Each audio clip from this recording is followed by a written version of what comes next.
we're live. So I'm just getting a couple of messages here about people looking for the link and stuff like that. So I am just trying to handle stuff like that just before we get started, okay? Okay, they're all good.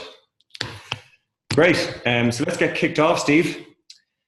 Where are you calling in from? I am calling in from a village called Fregliana, which is on the south coast of Spain, just inland from Nerja, 3/4 of an hour from Malaga. Nice. Yeah. We'll get back to that later on, maybe. That's going to make everybody's day. We don't want to ponder on that one from a dull Dublin here. Yeah. So listen, thanks a million for joining this session with all the guys on as well. So we'll just get kicked off. So there was two parts to it, two main parts to it. And I've had plenty of questions to ask you since I released the email out, okay? And about 170 people wanted to join the webinar. As webinars kind of happen, people register and then come in afterwards. So I presume I will be sending the link on afterwards to everyone anyway. But mainly the idea was around sort of cash flow. So how to kind of introduce cash flow into your advice proposition, why you do it, or how you do it.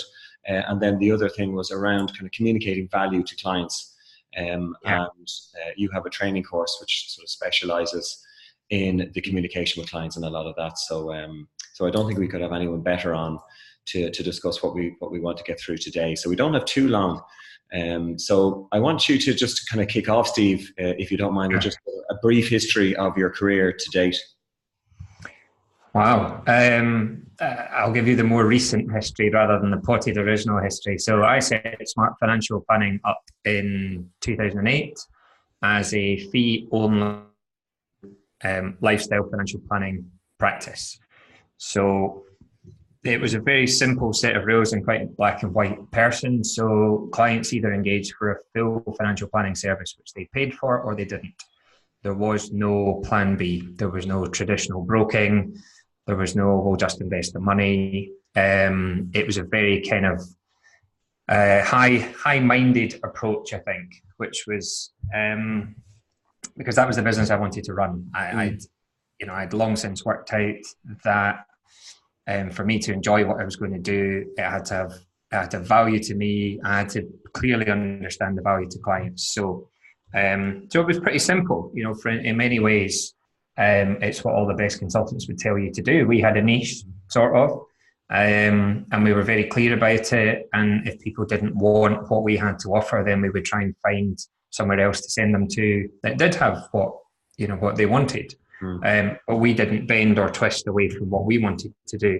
And therefore, over time, we became known for doing that service. So that was 10 years ago. We've had our 10th anniversary this year. I've done lots of daft things for entertainment down the years, but the most recent one, which is least daft, is to start the Financial Planning Training Academy as a way to try and help other advisors, other brokers who were trying to do financial planning but struggle with the communication and sales part of it. And so the heart was in the right place. Their morals, their ethics were absolutely in the right place, but they would just get stuck somewhere along the process and find that clients weren't engaging in the way that they wanted, which I thought, well, I think we can probably help with that. And that's almost the worst of all reasons. People are doing everything that they can do to try and promote lifestyle financial planning and give that really valuable service. But if it was just a communication exercise, then maybe we could help people do that a bit more effectively. And as you know, because you've supported we probably trained about 300 how to deliver first meetings in a way that makes it more likely that the client's going to sign up for lifestyle financial planning service. Okay. And we've had some amazing feedback from some of the guys in Dublin and some of the people around the UK as well, that it has been that missing piece in their jigsaw puzzle that they've been able to go and push on and start to build that kind of business. So yeah, it's good. Can I just kind of go back a step further, Steve? So because a lot of advisors in Ireland are very much on a journey and they're trying to figure out kind of this whole financial planning thing and what that is. The tradition over here, like it has been in the UK, but you guys are just a little bit ahead of us. So the tradition over here has been sort of very much kind of like, an old-fashioned sort of more sales process. and guys are definitely making the move now to financial planning, and I think that's happening very quickly and sort of exponentially, right? But so you yourself, I know, had made that journey before Smart Financial, because it didn't just start with, you know, kind of a fee-based process. So just gives a flavor of like where you were before Smart Financial and why you decided to start up Smart. So I worked for a few companies beforehand, and there were a few things that happened in my career that made me think I needed to do things a different way. So in early 2000s, I was working for an accountancy practice in Glasgow, and we had done a phenomenal amount of work for an elderly gentleman. I don't know, maybe he seemed elderly to me at the time, so he was probably 50 or something, but you know, probably in his 60s, I think. A massive pile of work around IHT planning and legacy planning and trust planning and all this kind of stuff. But we were doing it on a traditional, you know, kind of 3% commission type. And the guy was worth £1 million or £1.5 million or something. So the firm was due to earn the best part of £50,000 if he decided to go ahead. And at the last minute, his son came into the process and decided that what they would do is take all the advice that we provided to them and go to somebody else and tell them what they wanted, and obviously nobble them down on their commission fees, and implement it for themselves. And you know, that really, for me, there was two things happened at that. At first, part of me thought, I'm never going to let that happen again. There was another part of me thought, actually, I kind of deserved it. It wasn't 45 grand's worth of work, but we would have got paid £45,000 for doing the work. So I resolved from that point onwards that I was never going to try and get overpaid, but I was never going to let myself not be paid for the work that I did again. Mm-hmm. So that really framed my thinking around pricing and charging and that sort of stuff. And then really the big bit that moved the modelling and the financial planning forward was doing the CFP in 2004, 2005. Right. Because that then gave me the bit that I had been missing, you know. So I used to have these random, I mean, you know, they're dreams because it doesn't make any sense, but I used to have this dream that I was playing golf with 4 clients. I was a golfer, you know, that you can't be doing that, you know, there can't be 5 you stood on the tee. And I just had this perpetual fear that, you know, these guys were going to talk to each other. And depending on what day of the week or month of the year that they'd come into the office, they would have got different products, different investment funds that we'd picked off some system. And you know, one guy probably would think I was great, one guy would think I was absolutely hopeless, and 2 or 3 guys wouldn't know what the fuss was about because they had something that was really average. And so that was always my fear, you know, how do you guide people as to a course of action if you don't know what their destination is and you don't know how to do the modelling work in order to connect them from where they are now to that destination. So really, passing the CFP in 2005 and then subsequently going on to being an assessor for the CFP was absolutely crucial, because that suddenly gave me the tools to answer people, or the skill set to start to answer people's questions, because everything therefore was in context. So I met with you, you told me you had some money, I said fantastic, what do you want to achieve with it? You would start to explain that to me, and then I had something that I could use to work out how I could connect what you wanted with what you had. Mm-hmm. And so those were the big stages. And then, as you know, because we've talked about this before, I used to build models in Excel. And Neil Bailey of Fortitude, yeah, used to, at the time it was the Sensible Financial Planning Company.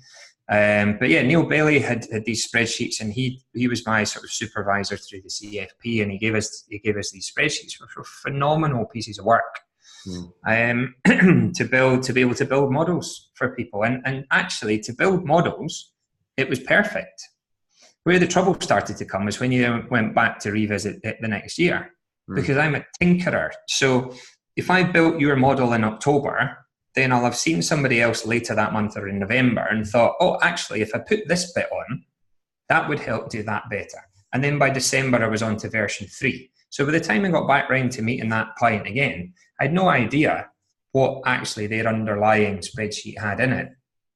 And then I just started to get really scared, you know, because I was using these tools to guide people's behavior and manage their behavior. Yes, you can stop work. No, you can't stop work. Yes, you can give this money away. No, you can't give this money away. And it was just a petrifying prospect of being in a position that if I'd made a tiny mistake in one of these cells, or I'd accidentally changed something, or a column wasn't adding up properly, then the outputs that I was getting, that people were making genuine life-changing decisions based upon, was false. And that obviously was it just wasn't an acceptable situation. So yeah, I don't think Excel can kind of grow with the business. So the more clients you add onto it, you kind of don't know where you were after a while. So yeah, exactly. I mean, if you did one-off hits, like literally, if you did pieces of work once and then never saw them again, you could probably get away with it. But on the basis that we wanted to build our entire client relationship round the achievement of people's goals, and the cash flow being the tool that we were using to help us do that, it just didn't seem like a very safe. Imagine doing like a disaster analysis or something of a business, and somebody come along and going, "What's that?" And how do you make sure that that's consistent every time? And okay. So Steve, then in terms of, say, the value proposition that you have, how does it work? How do you, okay, so say if somebody comes on to or gets a referral to you, comes onto your website or whatever way they come into the business, and I don't know if that's still happening, you're still taking on new clients or whatever, but just for instance, somebody finds you one way or the other. One of the ways that I know that advisors struggle to kind of communicate the value up front. So, what's the process going to look like? What am I going to say to them? What's, what is financial planning? So how have you sort of combated that, and how do you communicate the value sort of at the start? So the way I do it now is very different from the way I used to do it. And the way I do it now is much more effective than the very bad ways I tried to do it in the past. So there's kind of a flaw in the question, because the presumption in that question is that we actually have to sell this to people. We have to communicate them. We have to tell them what it is. And what we tell them it is something amazing that they're going to want to buy. But in actual fact, both cash flow modeling and financial planning is just the methodology that we use to answer people's questions. So whether your question to me is, how do I invest my money, or how do I retire early, how do I do, whatever your question is, financial planning and cash flow modeling are our tools that we use to help answer that question. So my value to you is to tell you, I will answer your question. So if you come to me and say, job, I want to retire early, I can say to you with good conscience, because I know the tools I've got available, I can answer that question for you. Here are the things I'm going to need to know and understand in order to be able to do that for you. And it's going to cost you X. Now that's an hour or an hour and a half long meeting in 15 seconds. Yeah. But at its very basic, where we get this wrong is we try to persuade you, the client, that the tools that we have and the capabilities that we have are the answer to your problem, when it's not. All you really want to know is that I can help you have what you want. And as long as I seem plausible or credible, bearing in mind that you've come to me, so you've broken down a lot of those trust barriers before you've even walked through my door, you come to me and tell me what you want, and I tell you I can help you, and that, for the most part, is the end of it. There's a lot more to it than that, but at principle, it's the polar opposite of what we've historically been told. Yeah. Historically, I was told I should be sat in a first meeting with a 50-slide PowerPoint presentation about how qualified I am, about how experienced I am, about the history of my business, about how we invest money, about how we charge, and all of this sort of stuff. And it's just nonsense. There's 100-year-old guidance around this stuff. The How to Win Friends and Influence book does not advocate that one wins friends and influence people by pitching how great we are at them. It's not how it works. We win friends and influence people by being interested in them. We ask questions about them. We find out about them, what's important to them. We ask them to compare and contrast various outcomes. We ask them to prioritize pieces of information that they've given to us. And if we do that, we demonstrate to the client that we're interested in them and what's important to them. If at the end of that process, we then simply turn around and say, great news, Stephen, we work with loads of people like you. Similar situation, nobody's exactly the same. Similar situations, similar problems. We do this all the time. We can absolutely help you resolve your problem. In most cases, like 99 times out of 100, you don't want to know any more than that. because I've shown interest in you throughout our entire communication, and at the end I've told you I can help you. That's it. I don't get to write a book out of that, unfortunately. But that's expand a little. Yeah. So pre the first meeting, so let's kind of just take it in steps, right? So pre the first meeting, what happens? Do they have to? Do you send them any documentation? Do you do like any kind of a phone call which sort of screens them in some way, or does somebody in your office do that, or what happens? You must have some idea about who they are before they come in, or maybe not. Yeah. So as a business, we made the decision that we were prepared to talk to everybody and give them half an hour or an hour of our time. So yeah, we have a contact with them before they come in, but simply without that, they would know what time and what day. So really, our pre-meeting discussions are really not much more than, why have you contacted us? You know, because if somebody says, I'm looking for car insurance, well, we don't do car insurance. So we're kind of going to stop it at that point. The big thing in the UK at the moment is people phoning up and saying, I have a defined benefit pension scheme that I need somebody to, I've decided I'm transferring, I need someone to sign a piece of paper. And we would say, well, we don't do that. We'll give you advice on that, but we're not prepared just to sign pieces of paper. So basically, other than those two really extreme examples, if somebody says, I've got some money to invest, I've got this, that, or the next, then we'll say, right, great, get your diary out, let's get a time in the diary and come in and see us. And the reason that we do that is that this stuff's a skill. It's a skill like playing football, it's a skill like playing rugby. So we can either practice in our office with each other, we can bring friends or family or colleagues in to practice, or we can have real people come in and real live prospects come into the office. And we find down the years it's much better to practice on real people, because real people respond in a real way when you ask them a question. And actually, if we go through that conversation for half an hour, 3/4 of an hour, and we can't help somebody, that doesn't mean we can't help them. It just means that as a business, they can't engage us to provide that service. But we can still send them to the internet to, take out a savings, a high interest savings rate in the UK with Money Supermarket or something like that. We can send them to a thing to buy some life assurance. We could refer them to a mortgage broker that we use. If we think actually the thing they need to do at the moment is get bill sorted, we'll refer them to a solicitor. And sometimes it's people who just don't have enough wherewithal, enough resources to pay our fees. In most cases, for those kind of people, we would suggest that they just do some very basic things, that they save a bit more money, spend a bit less money, and they pay down their debt a bit.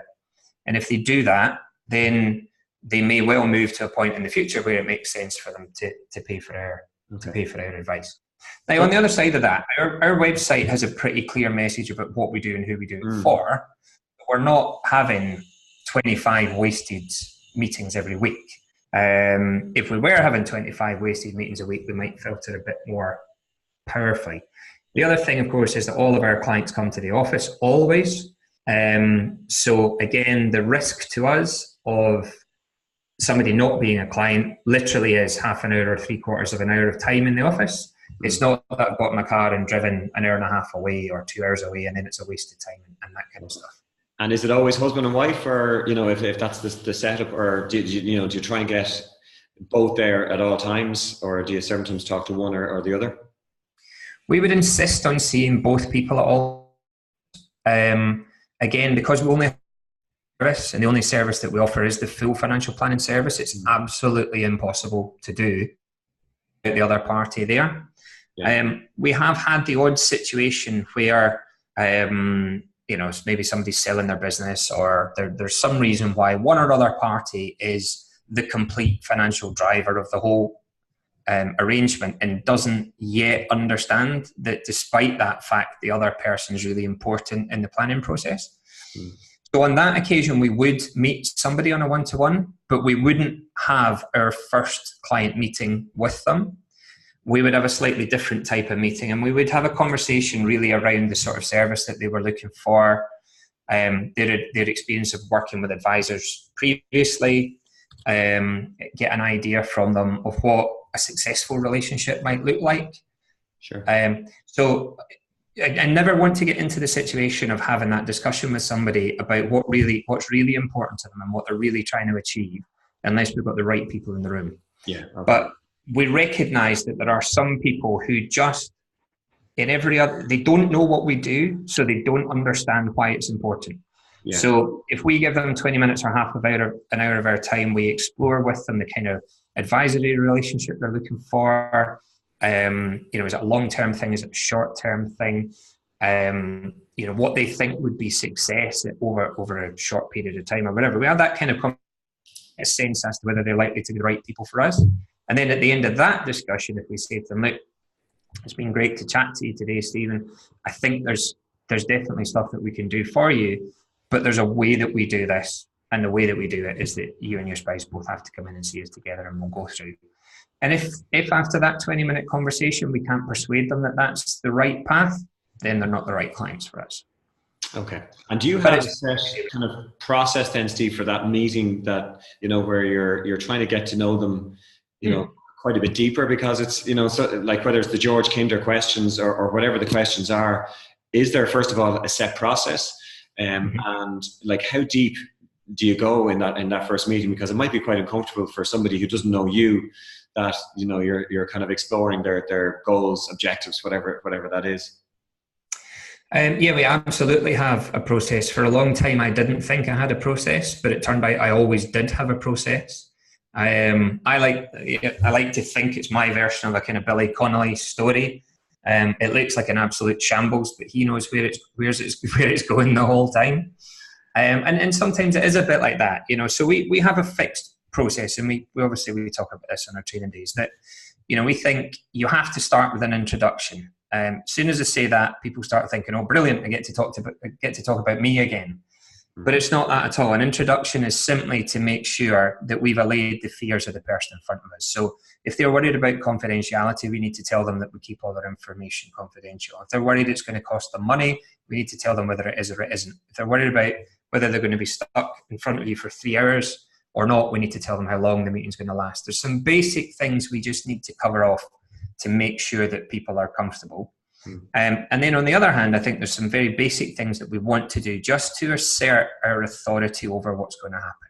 So simple things like, the purpose of today's meeting is for me to find out about you to find out about us, collectively for us to work out whether we can work together.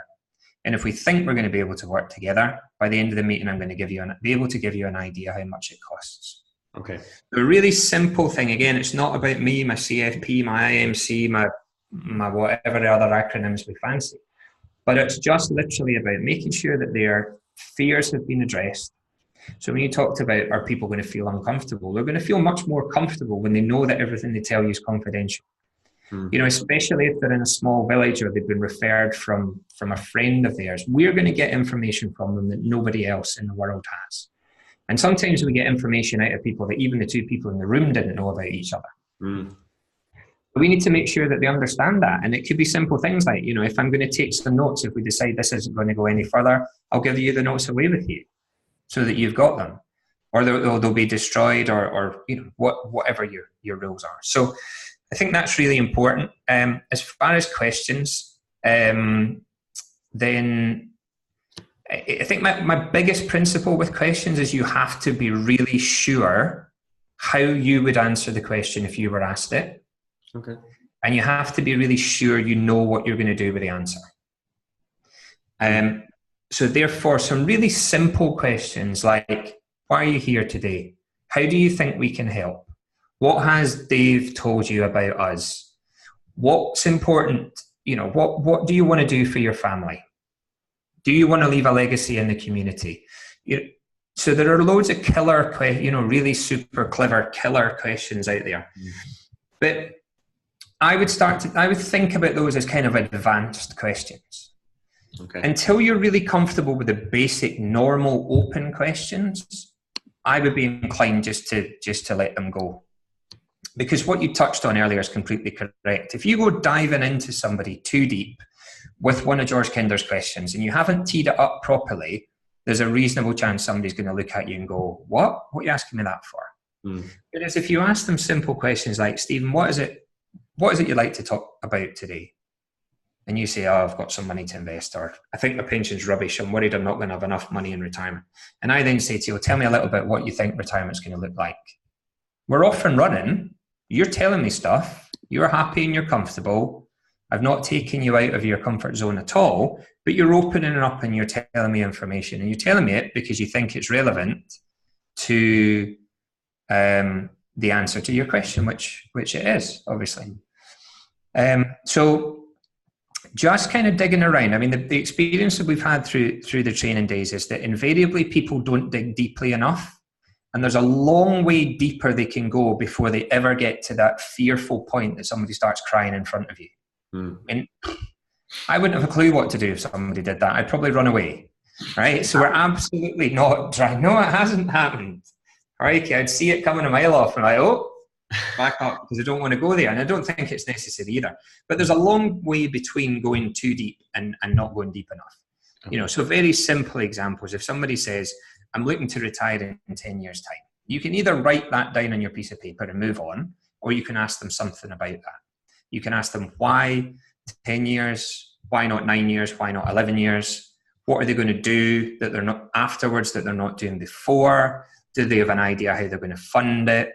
So that when I'm talking about going deeper, that's the kind of thing I mean. I want to know actually what the change is going to be.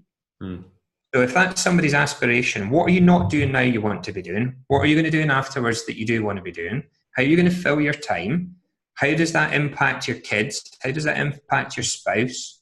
How does that work? You know, I want to know the full reasons behind it. And, you know, I've asked all sorts of theoretically super clever questions in the past and loads of really inane questions down the years as well.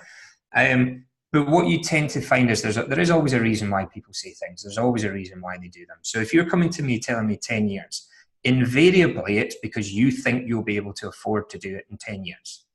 Or because there's an artificial number that somebody's given you in the past. So it's state pension age, or it's the normal retirement date for your pension.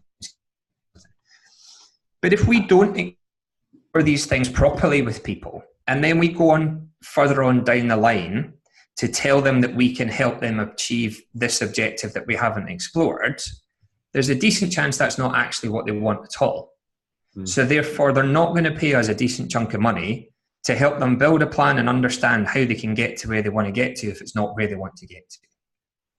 Okay. Yeah. So towards the end of that first meeting, then you've got a better understanding of them, and then it comes to the point where you need to sort of clarify what the business arrangement is going to be going forward. So yeah, part it comes out of it, or comes out towards the end of that first meeting. Is that it? Yeah. So we get towards the end of that first meeting. We want to summarize what the clients told us, but more importantly, we want to summarize what we understand that they want us to do for them. And that will evolve through the discussion. So it's not the same thing that they said when they came through the door. So again, a good example of that being you come through the door and say, I've got some money in to invest. By the time we've had that discussion, we probably want things like something more like, well, I want to know what to do with the money in order that I can do A, B, and C. Yeah. So that would give me a sense that we've progressed in our discussion. So yes, the money needs to have something done with it, but we're now moving to the point that the money needs to be used in pursuit of retirement at a certain age, or money for kids or grandkids, or making sure you're not going to run out of money in retirement, or all of those kind of things. And then when we've had that conversation, we're simply going to tell you, yes, we can, or no, we cannot help you. And if you want us to help you move in that direction, here's what it's going to cost you for the first phase. And I can see a few people wanting to talk about fees. Everybody wants to talk about fees, always. So the first thing I want to say about fees is if the first bit's done properly, the fees are never, ever a problem. Never a problem. So if you truly understand that person in front of you, you really understand what their motivation is, you've not just accepted the things that they've told you at face value, within reason, they'll pay you any fee you want them to pay you. And I mean anywhere between £2,000 and £10,000. Okay. And is that how you charge, Steve? Is it like a flat fee based on what? Or sorry, well, it wouldn't be a flat fee based on something then. Is it AUM fee or?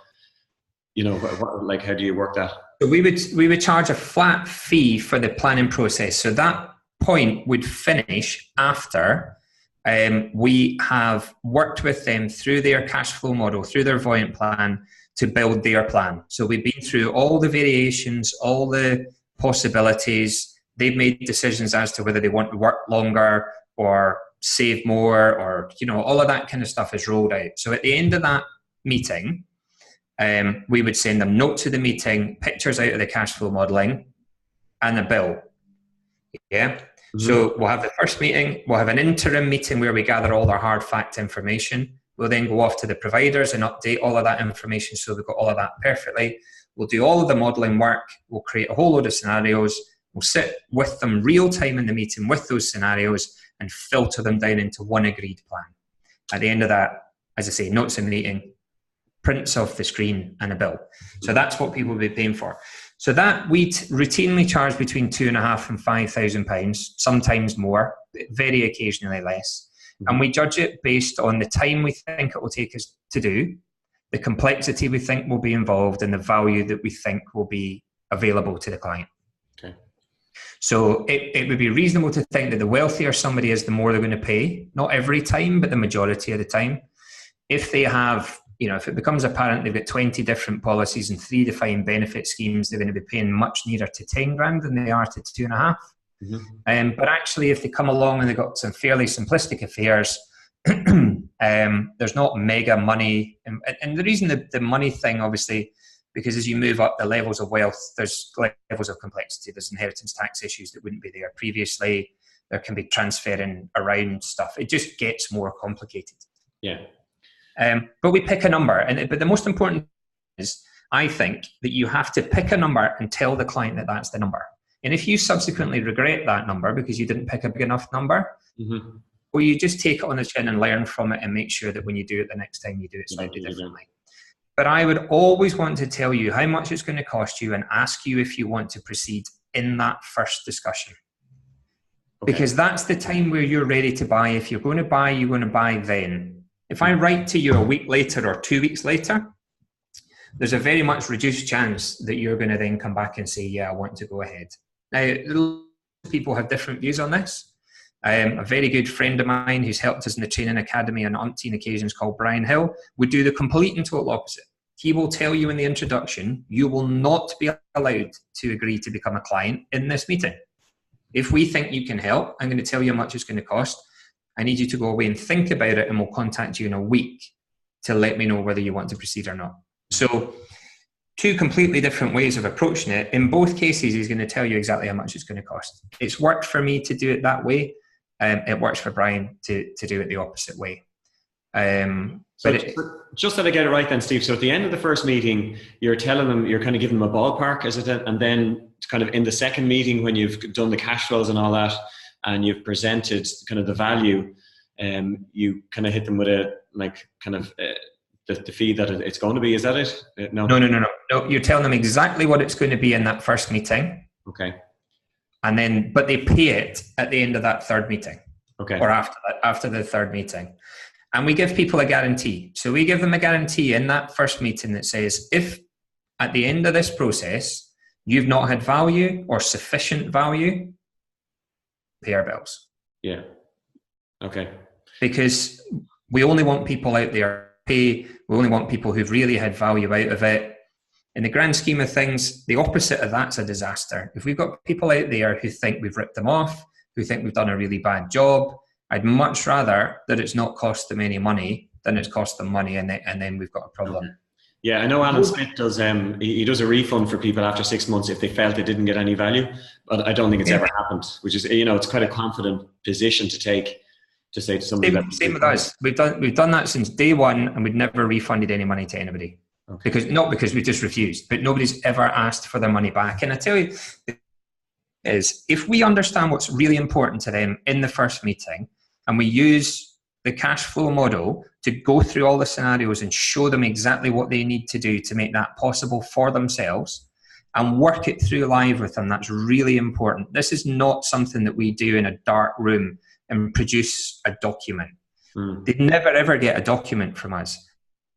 Okay. But when they'll come in for that third meeting, it will be on a television screen on the wall, their default plan. We'll have the scenarios pre-prepared, the what ifs. We'll work through them with them, and we'll slowly bring that down into one plan.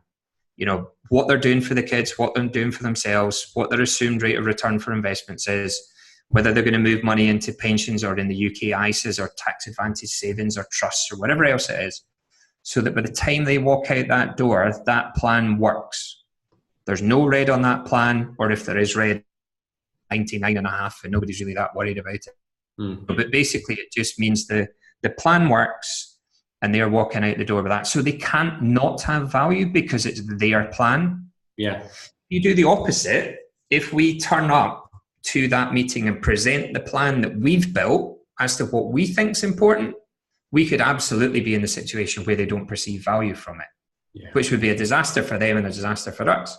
But actually, if you're working real time with the software through each and every one of those scenarios, looking at expenses, discounting it at 85, adding in term care considerations, looking at along and say, oh, actually, I'm going to inherit $100,000 or euros from my granny. It's in her will. I'm going to get that in 3 years' time.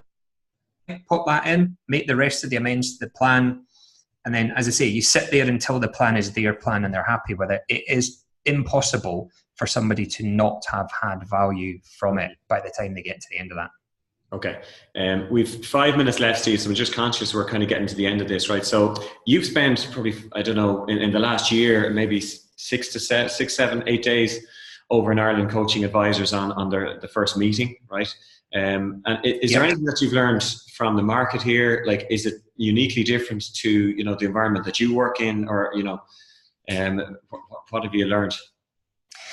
What we learned is that for the things that are important, there's no difference whatsoever. And the things that are important is what are clients looking for from their lives? What's important to them? What do they worry about? What do they have?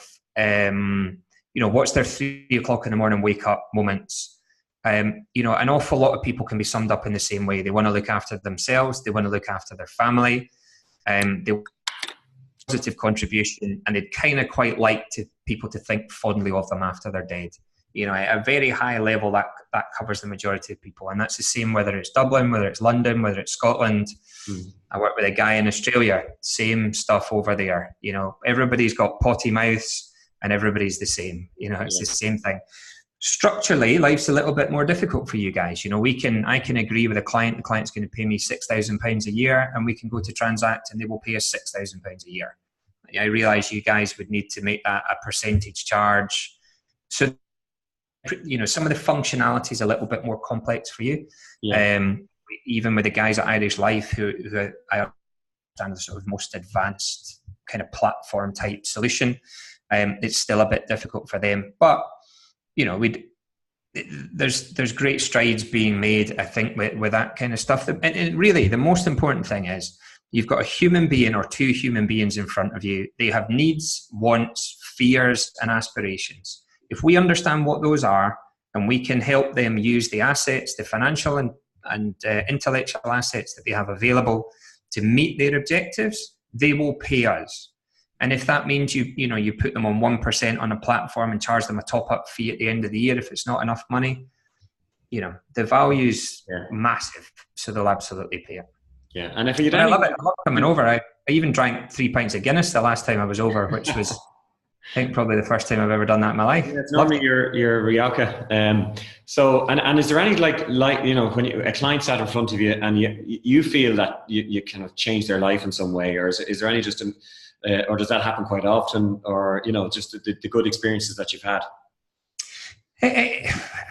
I'd love to say it happens frequently. It doesn't happen that frequently. I think there's an understated benefit for everybody. But yeah, there's some absolute, absolutely fantastic experiences. And one chap came to see me a long, long time ago, really miserable, really down, hated his job, hated the company he worked for, hated everything else about it, was just desperate to quit.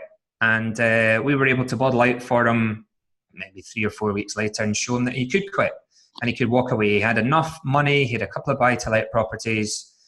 He'd, diligently put his bonuses away, on a regular basis for a long time. So he'd enough money that he could chuck it. So told him he could chuck it, bounced into work the day after, happier than he's ever been, and he worked there for 3 more years.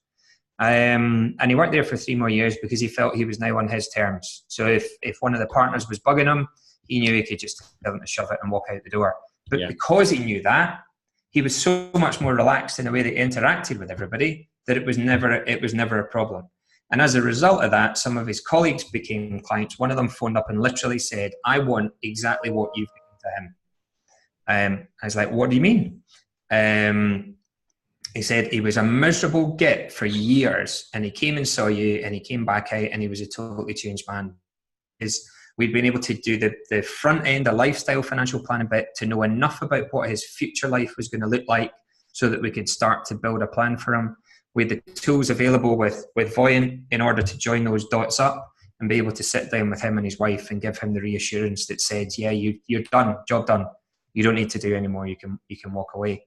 We had another lady who was a clinical psychologist, but was in bad shape mentally, chronic depression, just didn't want to get out of bed in the morning, didn't want to go to work, didn't want to do anything. And her spouse said, this isn't the woman I met, this isn't the woman I married. And we were able to show them that by understanding again what their future life would look like, and therefore be able to cost it and then model it back to today and look at the resources they had. The one who wasn't happy could take 3 years working. The resources that they had available could be used to allow her to go back to university and retrain. And this lady went back and retrained to do something different. And from the minute she quit her job, she never took another one of her antidepressant pills. And she went back to being the person that she had been before, because she believed she was trapped. She believed she had to do this for the rest of her days. And she is a completely different person.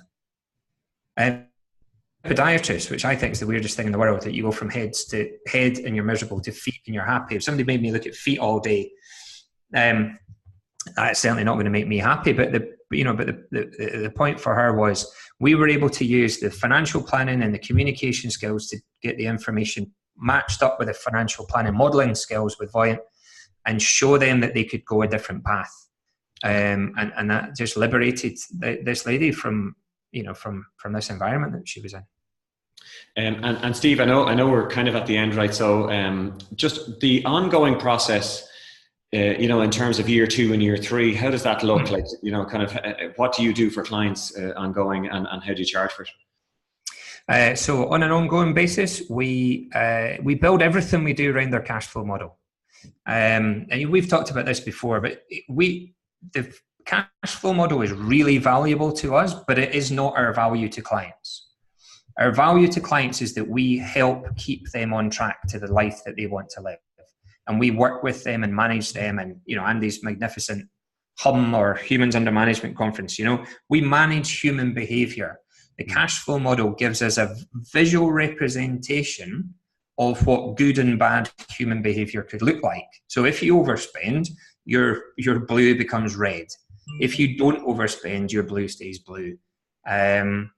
So everything's based around that. So each year we would update all the inputs. So salary, income, expenditure, assets, liabilities, all that kind of stuff. We would, in essence, build the model again from scratch, which takes me back to my Excel days. I actually had to build it from scratch, but now we just update all the information. And the whole basis of our relationship with clients is about them achieving the life and the lifestyle that they want. So every year we start with updating the model to what's today's reality, because we know whatever we assume is going to be wrong. Invariably, people have got additional things they want to achieve, or there's a new grandchild appeared, or the markets have done brilliantly. So actually they've now got more money than they need, which opens up the possibility for gifting or charity donations or legacy stuff. Or if the markets have gone the other way, they've got less money than they thought they needed. So we need to think more creatively. Do we need to change their investment strategy? Do we need to reduce down some of their expectations for what they're going to be able to use? Or do we need to be a little bit more prudent? Do they maybe need to work a little bit longer? So it's really important that, you know, we're giving people a snapshot in the first year, but they have to understand it's only a snapshot and it's full of reasoned and reasonable assumptions, but they're still wrong. And they're certainly wrong in the short term. So I think the best example I've ever heard of this is about, and I've never sailed boats in my life, but the concept of boats tacking across the water. You know what the target is, and the target usually is fairly similar, but it's simply impossible to go in a straight line. Yeah. So you go in a zigzag, and our job is just to keep people at all times after they've come and seen us pointed back at the target again. And then the wind will blow them one way or the other in the intervening period, and then we'll get together and we'll point them back on target again. And actually, that chap that I spoke to you about earlier, who was miserable and then decided to go in and work a bit longer because suddenly he enjoyed it, I think he summed it up brilliantly. He said, Steve, every time I'm coming in for my annual review meeting, I am apprehensive. I'm apprehensive as to what I'm going to be told. And every time when I leave, I'm reassured. So what do we sell in the long term? We sell reassurance. We sell peace of mind that it's all going to be okay. Charging, I'm fairly agnostic with charging. Historically, we charge 1% per annum. For the majority of newer clients, we charge them a flat fee that's based around that same principle as the initial, so time, complexity, and value. In most cases, it won't be massively different from 1%. But in some cases, it's drastically different. You know, some people are just, you know, really wealthy but really simple, or actually not particularly wealthy but really complex. Okay. And for those people, do you give out a document like a financial plan? Do you send them on like cash flows or asset positions and all that kind of stuff? How do you manage that? We produce like a statement of affairs output from Intelligent Office, which is our back office. More than anything else, that's just through habit, because actually the net worth statement in Voyant does it just as well. But no, after the meeting, we'll give them notes. So we provide notes of meeting after every single meeting. So we would give them notes of the discussion, and we would print maybe 5 screen prints, the Voyant screen. So we would print the cash flow, we might print the net worth, we might print the taxes or the debt one, depending on, you know, what was going on. So just pick a few of them that were relevant and stick them in an envelope and send them to them. The clients absolutely understand that the planning is a real live process. It happens on screen, it doesn't happen in paper. But it's almost just an aid memoir that we're sending to people. Okay, so it's not heavy to see a big fancy report. Nope. Okay. No, because nobody values any of that stuff. Now, obviously, if we need to implement things, so if they need a life assurance policy or they need to change their pension or something, then we have to write a regulatory compliant letter. But we just simply tell people that we have to write a regulatory compliant letter. And we're going to write a regulatory compliant letter. We're not going to spend 5 hours trying to make it in beautiful English. We're going to explain to them exactly what it is and what it means to them. And we're going to write the letter our compliance people want us to write. Because we don't believe that there's enough value in spending the additional time and therefore charging the additional cost to, I'm not going to use that expression, but to polish something that's never going to shine no matter how much you polish it. Gotcha. Is the principle. Okay. Steve, we're right at the end. I've so much more in my head that I wanted to ask you, but anyway. When are you coming back to Dublin? We're coming back in May. We are coming back in the, I've got the links for it, but I couldn't even remember what the dates were. We are coming back 29th and 30th of May. We're coming back. If there's enough people want us, we might come for the 28th as well as the 29th and the 30th. Okay. So the 29th, we're going to run our normal first meeting training day. Right. The 30th, we're going to run a more advanced day, which we ran in Dublin for the first time a couple of weeks ago. And if you don't mind me saying, we've got a special discount for anybody that's anybody that's been listening to this. You're Scottish, right? You what? Sorry, you're Scottish. Yeah. Okay, good. Yeah, okay. Spain has changed you.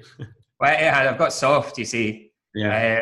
I wear jumpers in the middle of summer and all that stuff now. But okay, yeah, well, then if you send me on the discount code.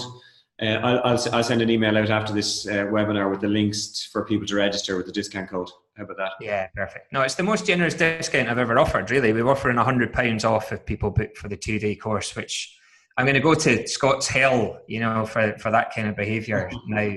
But we thought it would just be nice. It's Christmas gifts and all that. Christmas gifts. Okay. Well, listen, we're going to wrap it up there, Steve. Thanks very much. We might do it again at some point, because if you don't mind, I don't know, you've been very generous with your time, but as I said, loads of stuff that I wanted to. So thanks a million for your time, and hopefully the people who are on got a lot of value out of it. Pleasure. Absolute pleasure. Cheers, Steve. Cheers, everyone. Thanks, guys. All the best. Have a lovely Christmas.